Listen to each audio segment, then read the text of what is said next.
ABP news की मुहर, पंजाब के सीएम चन्नी 2 सीटों से चुनाव लड़ेंगे। चमकौर साहिब सीट के अलावा भदौर सीट भी चन्नी की हुई। चन्नी इकलौते उम्मीदवार हैं जो 2 सीटों से चुनाव लड़ेंगे।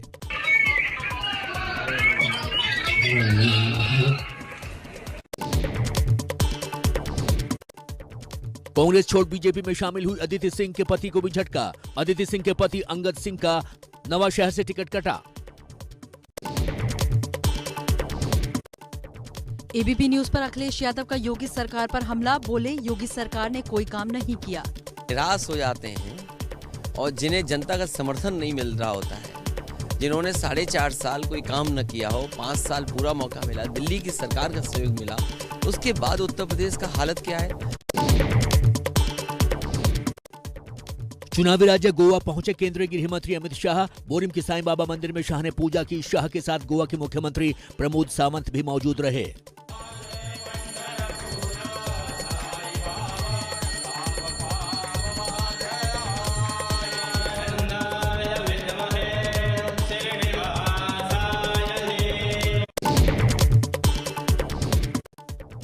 रक्षा मंत्री राजनाथ सिंह ने यूपी के कासगंज में किया प्रचार। बीएसपी और कांग्रेस की सरकारों पर लगाए भ्रष्टाचार के आरोप।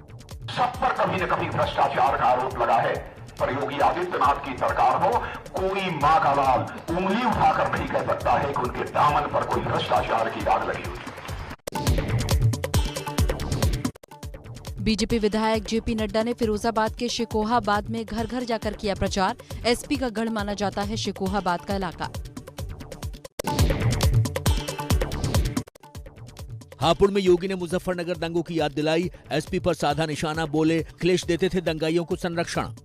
उससे वसूली होते हुए भी देखा होगा और दंगाइयों को और पेशेवर अपराधियों को अपने गले में तख्ती लटका करके चलते हुए भी देखा होगा कि कैसे बकस दो एक बार बस। एसपी पर आपराधिकरण का आरोप लगाने वाली बीजेपी को अखिलेश का जवाब। अखिलेश ने कहा बीजेपी के आपराधिक छवि वाले उम्मीदवारों की संख्या अब शतक पूरा करने वाली है। बीजेपी का वार, कहा अखिलेश पहले अपनी पार्टी की लिस्ट देख लें। समाजवादी पार्टी ने लगातार अपराधियों को टिकट दिए हैं। कुछ अपराधी जेल में हैं और कुछ बेल पर हैं, तो सभी को टिकट उन्होंने दिए हैं और कुछ को बाद में टिकट देने के बाद भी जेल भेजा गया है। तो इससे ये साफ हो जाता है कि अपराधियों को महिमा मंडित सिर्फ समाजवादी पार्टी करती है और ये उनका अपना कहना, ये फ्रस्ट्रेशन है, ये हार है, हताशा और निराशा। मौलाना तौकीर रजा खान की बहू निदा खान ने बीजेपी ज्वाइन की। निदा खान को उनके पति ने 3 तलाक देकर घर से निकाल दिया है। मायावती के ओएसडी रहे गंगाराम अंबेडकर ने भी साथियों के साथ बीजेपी ज्वाइन की। मायावती के ओएसडी रहे गंगाराम अंबेडकर ने भी साथियों के साथ बीजेपी ज्वाइन की। प्रधानमंत्री मोदी कल करेंगे वर्चुअल रैली। पश्चिमी यूपी के 5 जिलों के करीब 1.5 लाख कार्यकर्ताओं से बात करेंगे। बूथ अध्यक्षों और पन्ना प्रमुखों को देंगे जीत का मंत्र। बीजेपी की स्टार प्रचारक और सांसद हेमा मालिनी मथुरा के गोवर्धन पहुंची। बीजेपी उम्मीदवार मेघ शाम के लिए मांगे वोट।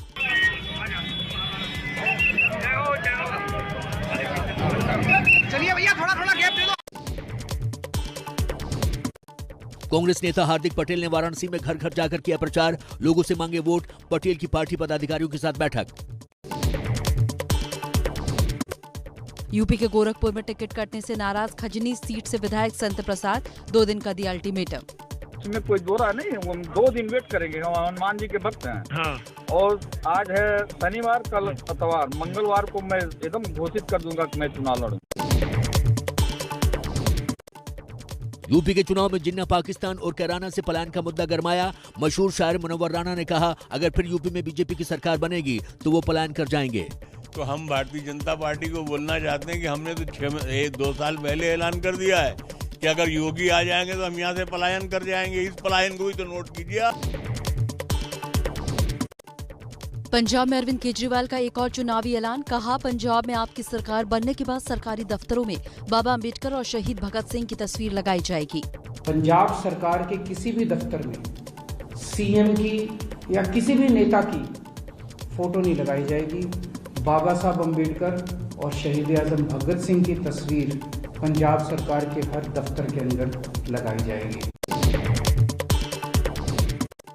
गोवा चुनाव के लिए टीएमसी और महाराष्ट्रवादी गोमंतक पार्टी ने जारी किया अपना घोषणा पत्र। 3 साल में 10,000 नौकरी और 80% स्थानीय युवाओं को नौकरी देने का वादा किया।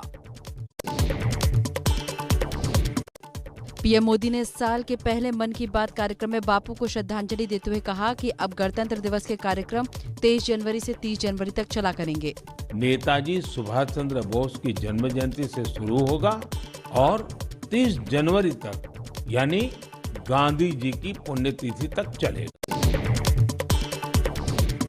आज है राष्ट्रपिता महात्मा गांधी की 74वीं पुण्यतिथि। पीएम मोदी राहुल गांधी ने राजघाट जाकर बापू को दी श्रद्धांजलि। अहमदाबाद में शाह ने गांधी जी को किया याद। राहुल गांधी ने बापू की पुण्यतिथि पर किया ट्वीट। लिखा, एक हिंदुत्ववादी ने गांधी जी को गोली मारी थी। सब हिंदुत्ववादियों को लगता है कि गांधी जी नहीं रहे। जहां सत्य है वहां आज भी बापू जिंदा हैं। राहुल गांधी के बयान पर बीजेपी हमलावर। राहुल जितनी मेहनत ट्वीट करने पर करते हैं उसका कुछ हिस्सा भी ग्राउंड पर लगाते तो 5 राज्यों में हो रहे चुनाव में कुछ सीटें आ जाती। कि राहुल जी, आप जिस शिद्दत से, जिस परिश्रम से ये हिंदुओं के खिलाफ आप अनर्गल ट्वीट करते रहते हैं, जिस परिश्रम और शिद्दत से, अगर उसके 1/4 परिश्रम आप जमीन पे करें तो हो सकता है इन 5 राज्यों के चुनाव में कोई 3-4 सीट आपको कहीं से मिल जाए। पेगासस पर पहली बार सरकार की तरफ से आया बयान। रक्षा मंत्री राजनाथ सिंह ने कहा, सुप्रीम कोर्ट की निगरानी में बनी कमेटी इसकी जांच कर रही है। ऑलरेडी सुप्रीम कोर्ट ने एक कमेटी बना रखी है और इसमें कोर्ट की प्रतीक्षा करनी चाहिए।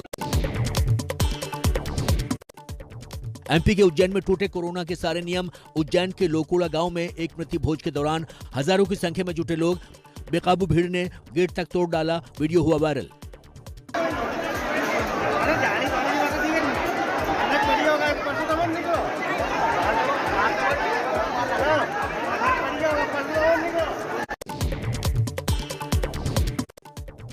देश में टीकाकरण का आंकड़ा 165 करोड़ 70 लाख के पार पहुंचा। केंद्रीय स्वास्थ्य मंत्री मनसुख मांडविया ने ट्वीट कर कहा, भारत ने अपनी 75% वयस्क आबादी को वैक्सीन की दोनों डोज लगाने का लक्ष्य हासिल किया। पीएम ने दी बधाई।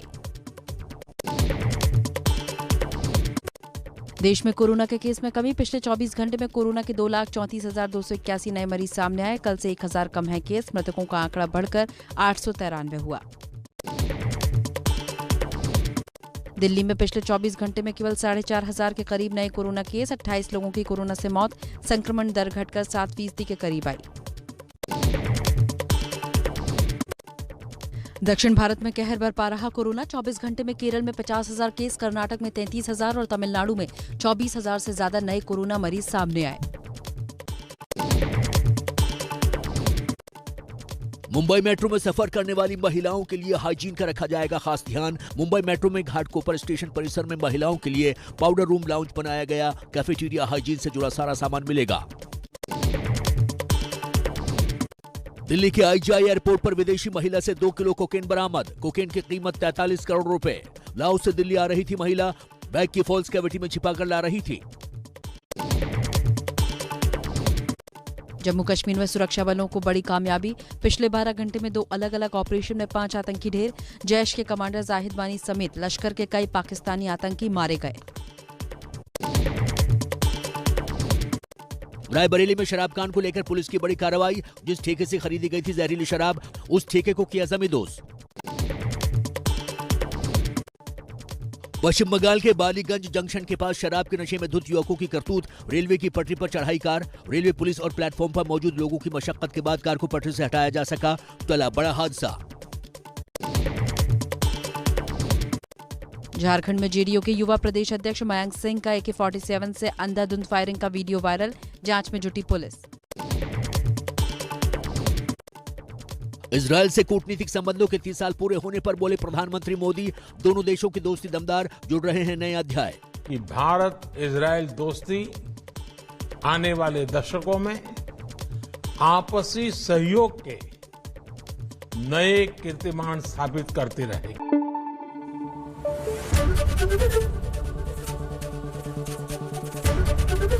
ABP न्यूज आपको रखे आगे।